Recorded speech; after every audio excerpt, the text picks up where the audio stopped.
10여 년 전, 저는 새로운 고객층을 만들고 싶어 지인의 소개를 통해 교직원 세계에 발을 들여놓았습니다. 운이 좋았던 것인지 계약도 곧잘 나오고 고객도 여러 명 소개받았죠. 김 선생님도 그때 만난 인연입니다. 김 선생님이 저를 통해 처음 가입한 보험은 연금보험이었습니다. 당시 선생님들 사이에서 특정 연금보험이 꽤나 인기 있었거든요. 본인이 먼저 원하는 상품을 얘기해주고 가입 결정도 빨리 해주었으니 저로선 고마운 고객이었죠. 이후 저는 김 선생님에게 가족보장 분석을 받아보기를 제안했습니다. 30대 초중반의 젊은 부부는 대체로 건강보장이 충분치 않다는 걸 경험상 알고 있었으니까요. 역시나 부부는 기본적인 암 보장도 부족했고 3살 배기 아들 앞으로 가입된 보험도 특별히 없었습니다. 저는 보장성 보험을 조금이라도 더 준비해야 한다고 했습니다. 그러나 김 선생님은 아직 젊고 아이도 잔병 치레 없이 건강한 편이니 당장은 생각이 없다며 거절했습니다.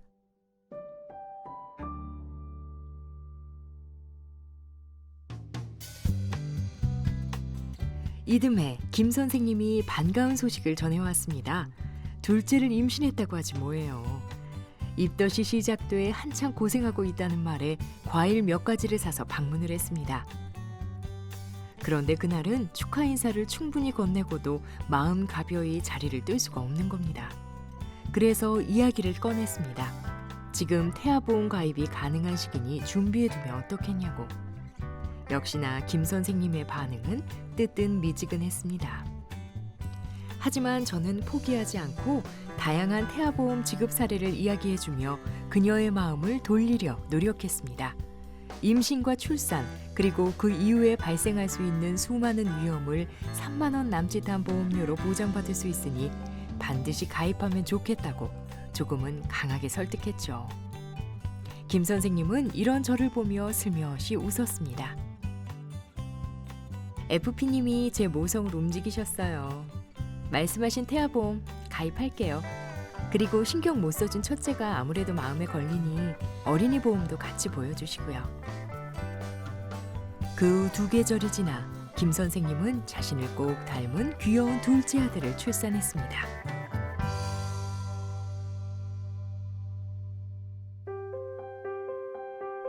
김 선생님이 출산 휴가를 마치고 출근한 지 일주일 정도 지났을 무렵일 겁니다. 전화를 해서 둘째 시안이가 열이 떨어지지 않는데 혹시 병원에 가게 되면 아이 보험에서 보험금이 나오는지 묻는 것이었어요. 그때 오래전 받았던 교육 내용이 떠오르더군요. 혹시 아기가 소변은 언제 봤는지 물으니 본 지 꽤 지났다고 했습니다. 저는 아기를 바로 병원에 데려가는 것이 좋겠다고 했습니다. 며칠 후 김 선생님의 동료 선생님들과 함께 대학병원을 찾았습니다. 그 사이 김 선생님의 둘째 시안이는 여러 검사를 받았지만 병원에서는 확실한 병명을 찾지 못하고 있었습니다. 한 차례 심정지가 왔을 정도로 위중한 상태였고 100일도 안 된 아이가 힘들어하는 모습을 지켜볼 수밖에 없는 엄마도 너무나 고통스러워했습니다. 김 선생님, 시안이 병원을 옮겨보는 건 어때요? 다른 병원에서 검사받으면 어디가 아픈지 바로 찾아낼 수도 있잖아요. 안타까운 마음에 저라도 나름 이성적으로 판단해보자 해서 어렵게 꺼낸 말이었습니다. 혹시 병원 알아봐 주실 수 있어요? 도와주세요, FP님.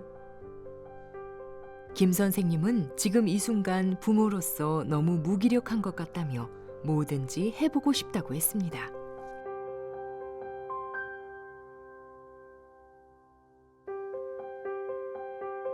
다른 대학병원에 온 지 이틀 후 아기는 림프암 진단을 받았습니다. 본격적인 치료가 진행되면서 진정을 찾아갔습니다.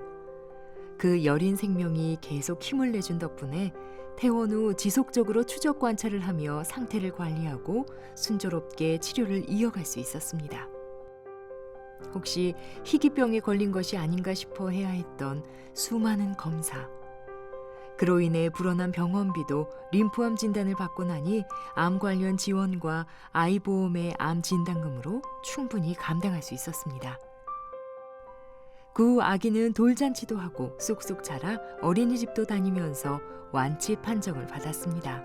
그리고 어느새 똘똘한 초등학교 3학년이 되었습니다.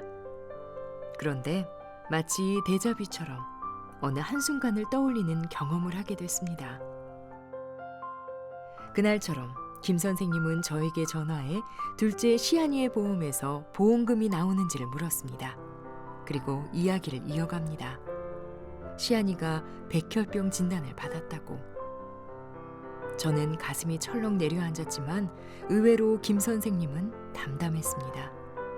병원에서 상태를 지켜보며 적절한 치료를 하면 된다고 해서 지금은 평소와 다름없는 평범한 일상을 보낼 뿐이라고 했습니다. 다행히 그동안 납입 면제됐던 시안이의 어린이 보험에서 5천만 원의 진단금이 지급됐습니다. 김 선생님이 이렇게 얘기하더군요. FP님이 오래도록 제 곁에 있어줘서 참 좋아요. 그깟 3만 원짜리 보험 무슨 혜택을 보겠다고 가져가나 의심할 때마다 저를 설득해 유지할 수 있게 해주셨잖아요. 그 덕에 우리 시안이 치료비 걱정 없이 잘 이겨냈어요. 앞으로도 용감하게 잘 싸워줄 거예요. 저 또한 그래주길 바라며 오늘도 아이를 위해 기도합니다.